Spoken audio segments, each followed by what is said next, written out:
Welcome to Rehobeth Presbyterian Church and Cemetery, a site rich in history and memory located in Waxhaw, North Carolina. The story of this place begins on June 15, 1848. John Blunt and his wife Hannah deeded land for this church. The little church they built here became known as Rehobeth, meaning room or wide place. But tragedy struck on May 9, 1855, a day remembered as Windy Friday. Fire swept across Union County, destroying thousands of acres and buildings. Within minutes, Rehobeth Church was reduced to ashes. Following the fire, the church was rebuilt near the site of the ancestral home of Miss Sarah Belk Simpson, mother of the famous Belk brothers. At the turn of the century, Rehobeth was sold to the public school trustees of District 23. By 1911, a Presbyterian congregation was formally organized here. The land was given by Margaret Sims. This land was part of her dowry.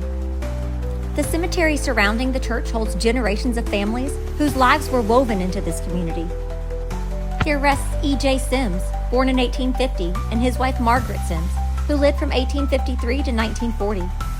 It was through Margaret's dowry that land had become the home of Rehobeth Presbyterian Church. Their descendants are buried nearby: John Henry Sims, Helen McNeely Sims, and Milton Stacy Sims, whose life stretched into the 21st century.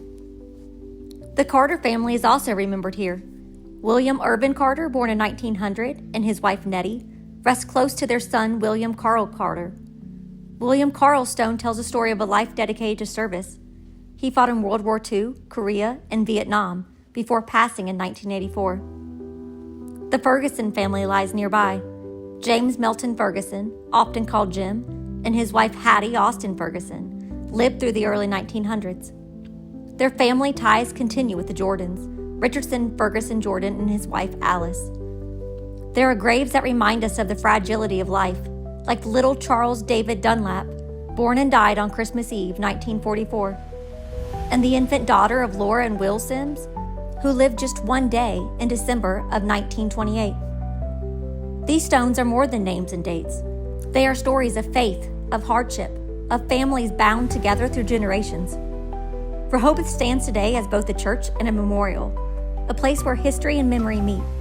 From its beginnings in 1848, through fire, rebuilding, and resilience, this place has been a witness to the lives of those who built Union County.